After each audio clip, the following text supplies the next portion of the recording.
Hi, I'm Kaylee, and today I'm talking about books that influenced the Inklings.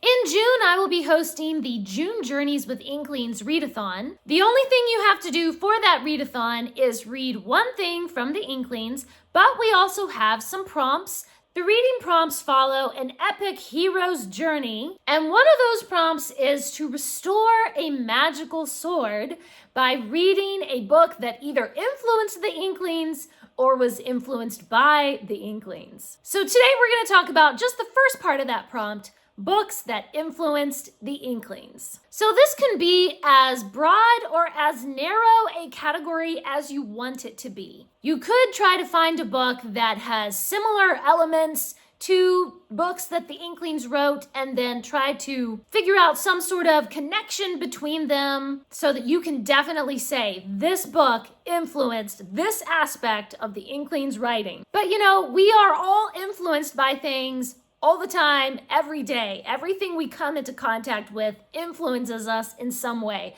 whether it's a positive influence or a negative influence. And these men were all very educated, very well read. We know that they must have read Shakespeare and Dickens and just basic classics that everyone who's well educated will have read. And so if you want to just have a broader definition of this category, you could say pretty much anything that we can assume that they will have read for school or at some point in their lives. It influenced them in some way. Even if they didn't like the book, it influenced them. And so that counts for this prompt. So I started doing some research and I dove into the letters of Tolkien and also the letters of C.S. Lewis, and I've got a few places marked with some interesting quotes about what they were reading. And I started making a list of books and authors that we definitely know that they read, whether they liked it or whether they didn't like it. In some way, it influenced them enough that they wrote a letter about it to someone. And I just kept going farther and farther down this rabbit hole. And my list of books that influenced Lewis and Tolkien has just gotten to be ridiculously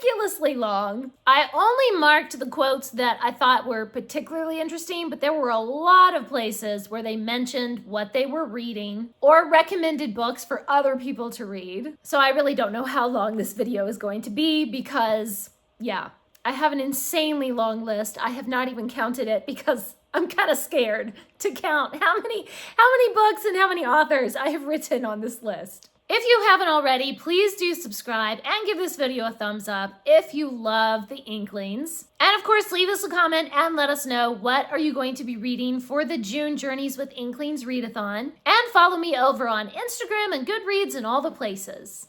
So first of all, I just have to say the number one book that influenced all of the Inklings is the Bible. So that could definitely count for this prompt. We know they were certainly hugely influenced by reading the Bible and believing in Christ. The main core of their whole identity as a writing group was that they were all Christian writers. So right away, that's probably the most influential, the most important book that anyone could ever read. So first we're going to get into some of the quotes from the letters of C.S. Lewis where he talks about different books. In a letter from 1916, he says that he's afraid that someone else will grow a very stodgy mind if he reads nothing but Trollope and Goldsmith and Austen. Of course, they are all very good, but I don't think myself I could stand such a dose of solidity.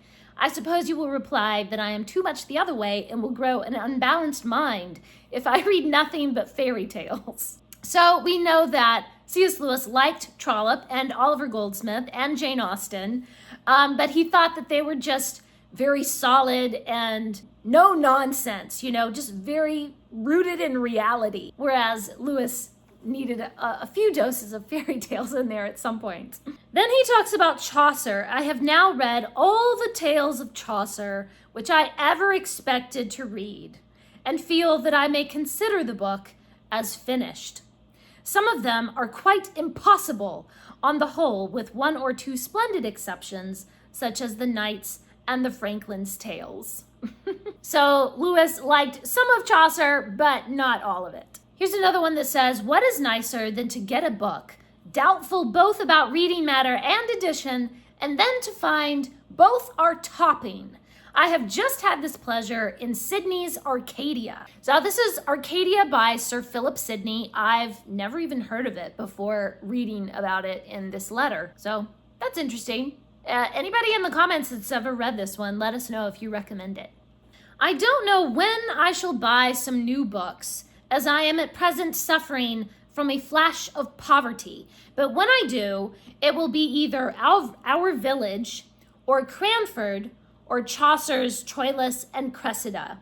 So I find this interesting that Cranford is in there. So I think from that we can assume that Lewis had read other books by Elizabeth Gaskell and wanted to buy another book by Elizabeth Gaskell. That's why he wants to buy Cranford, is he is already familiar with this author. I think I told you that I had read Adam Bede and am now at Mill on the Floss, which I like even better. Do you know of any Life of George Eliot published in a cheap edition? If you find one, I should like to read it. Mill on the Floss is one of my favorites too. I have since added to my new knowledge of Trollope, The Warden and Dr. Thorne. And those are my two favorite Trollopes, I think. Now this next one I find very interesting because Lewis is talking about a cycle of lyrical poems that he is in the process of writing, and he compares it to Tennyson's In Memoriam. He says, if you can imagine In Memoriam with its various parts in different meters, it will give you some idea of the form I have tried to adopt. Interesting that Lewis was trying to mimic, at least in some part, the style of Tennyson. I remember my first passion for things Norse under the initiation of Longfellow at about the age of 9. So we know that both Lewis and Tolkien had kind of an obsession with these northern Norse legends, and we can trace that back to Longfellow. Can you suggest why it is that when you read Boswell, Walpole's letters, or Fanny Burney's diary, you find the 18th century a very delightful period, differing from ours chiefly by a greater formality and elegance of manners? Whereas when you turn to the novel, including Evelina, you suddenly step into a world full of full-blooded, bawdy, brutal, strident, pull-away-the-chair barbarity. Well, I mean, we know he read Fanny Burney's Evelina. I'm not sure if that means that he liked it or not. As for my poets, Dyer you will remember as the author of The Fleece, perhaps the best example of that curious 18th century growth, the commercial epic. I have never heard of that. This is John Dyer's The Fleece, and I'd never heard of it before seeing it here. It might be something to look up. Now, both Lewis and Tolkien mention P.G. Wodehouse in their letters, and apparently they both just loved that very silly, wild kind of style of humor that you see in the Jeeves books and Smith Journalist and all of those. So here's a quote that says, on this occasion, the merits of Smith Journalist by P.G. Wodehouse, and he mentions some other books, were hotly canvassed, and the noble lord was understood to make some observations to those around him in which the word schoolboys figured. Then the debate began. So apparently this is some sort of meeting, and they're discussing like additions to the library or something. Anyway, so apparently Wodehouse being included in the library was hotly debated. There are tons and tons of quotes in these letters of C.S. Lewis talking about how much he loves George MacDonald. And he's very famous for having said that his imagination was baptized by reading George MacDonald. But one that I particularly liked that I decided to share with you today is when someone is asking him for recommendations of what to read, and he says, do you know George MacDonald's fantasies for grown-ups? His tales for children you probably know already. Fantasies and Lilith I found endlessly attractive and full of what I felt to be holiness before I knew what it was. You know, if you wanted to read some George MacDonald for this prompt, for the readathon, there are a lot of wonderful short stories by George MacDonald, which I definitely recommend picking up. Here's a quote where he says, "Thank you for your nice, woody and earthy, almost like Thoreau, letter of the 6th. So we know that Lewis read Henry David Thoreau and apparently liked it well enough to compare the style of this person's letter to Thoreau's writing. For a good popular defense of our position against modern waffle, to fall back on, I know nothing better than G.K. Chesterton's The Everlasting Man. St. Augustine's Confessions will give you the record of an earlier adult convert with many very great devotional passages intermixed. Do you read poetry? George Herbert, at his best, is extremely nutritious." So someone wrote to Lewis asking for recommendations for children's literature, and he said, "My own range is about exhausted by MacDonald, Tolkien, Edith Nesbit, and Kenneth Grahame. The Alice books are, aren't they, in a totally different category, the effect being exclusively comic nonsensical, not, in my experience, fully appreciated by children." I definitely recommend all of those. I recommend MacDonald and Edith Nesbit and Kenneth Grahame and, of course, Lewis Carroll. What do you know? Lewis had really good taste in books. Now, Tolkien, I feel like, is a little more picky in his taste in books than Lewis is, which definitely is reflected in their writing style. Lewis just kind of throws together a story and that's what it is, and Tolkien is very meticulous. So, of course, I feel like Tolkien would also naturally be a little more critical in his reading tastes as well. In this next one, he is writing to his publisher about all the made-up names in The Hobbit and The Lord of the Rings in Middle-earth. And apparently somebody did not care for all of these elvish crazy names. He says, "I am sorry the names split his eyes. Personally, I believe they are good and a large part of the effect.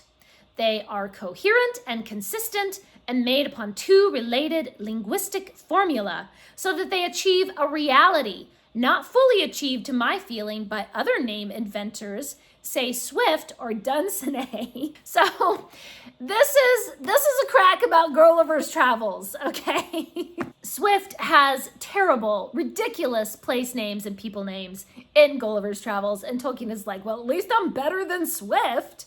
So yeah, delightful. So I think we could say that Gulliver's Travels was kind of almost like a negative influence on Tolkien, because he was like, well, I'm not going to do what that idiot did. I'm going to have like linguistic rules that govern the made up place names that I come up with. That is just Tolkien all over, okay? That is like quintessential Tolkien, okay?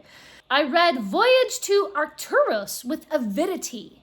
The most comparable work, though it is both more powerful and more mythical and less rational and also less of a story.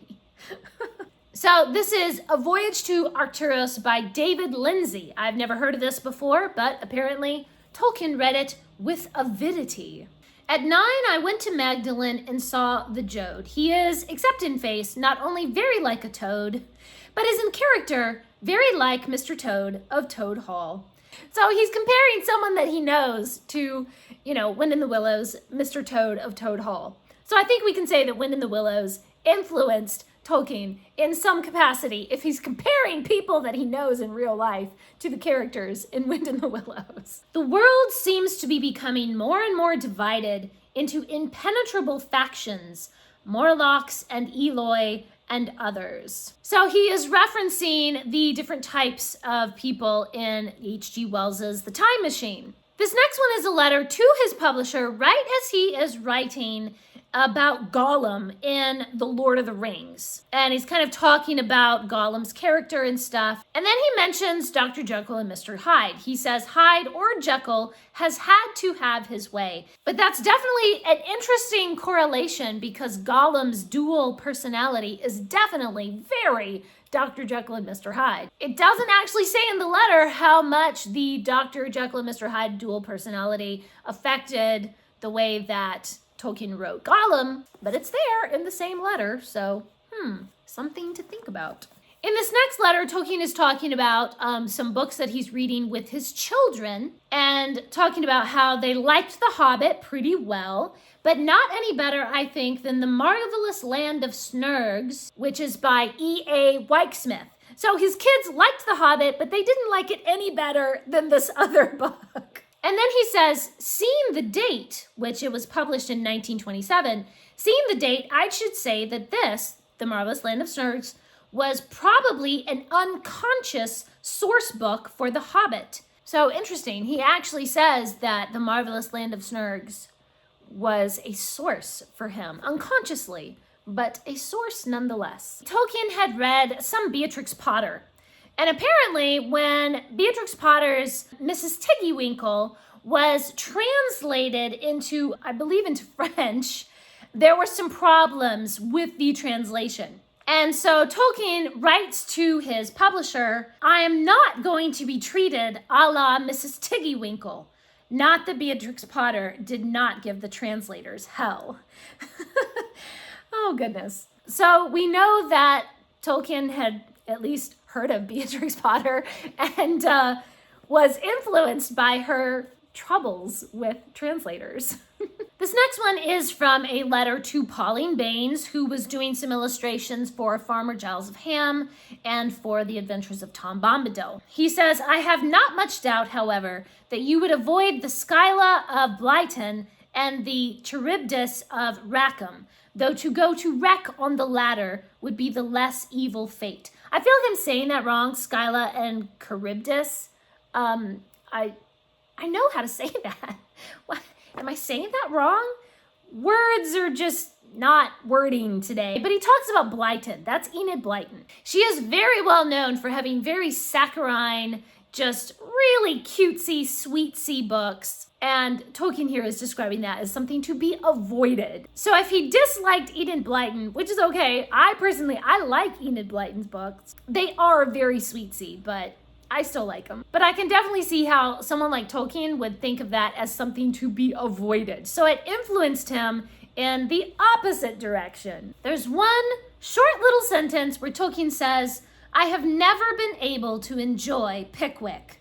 So he might have liked some other Dickens, but apparently he did not like Pickwick. I have read all that E.R. Edison wrote, in spite of his peculiarly bad nomenclature and personal philosophy. So the most famous book by E.R. Edison is The Worm Ouroboros, and both Tolkien and Lewis in their letters talk about it, and they had some problems with it. As he says here, he has bad nomenclature and a bad personal philosophy. But I think we can safely say they were definitely influenced by E.R. Edison. I was greatly taken by the book that was, I believe, the runner-up when the LR was given the Fantasy Award, Death of Grass. So Death of Grass is by John Christopher. I had never heard of it before, but apparently Tolkien really liked it. I enjoy the science fiction of Isaac Asimov. That's it. He just says, I enjoy it. So there you go. That counts. I was recently deeply engaged in the books of Mary Renault,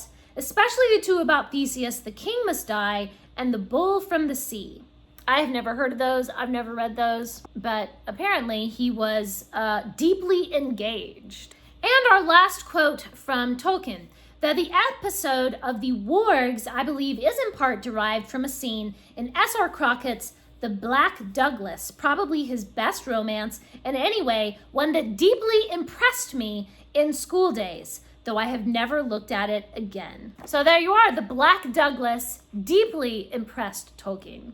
So there are a lot of other books that are mentioned in their letters, but they just didn't have like a particular quote that I thought was like, oh, that's so quotable. William Morris is mentioned, The Well at the World's End and The Wood Beyond the World. Arthurian legends are mentioned quite a lot, especially, of course, Sir Thomas Malory, which is wonderful. Boswell's Life of Samuel Johnson is mentioned several times in their letters. And Tom Brown's School Days by Thomas Hughes. That's one of my personal favorites, so I definitely recommend that one. I did not mark the exact quote, but Lewis said something about Edmund Spenser's The Fairy Queen, that he finally finished it, but he wishes there were 6 more books.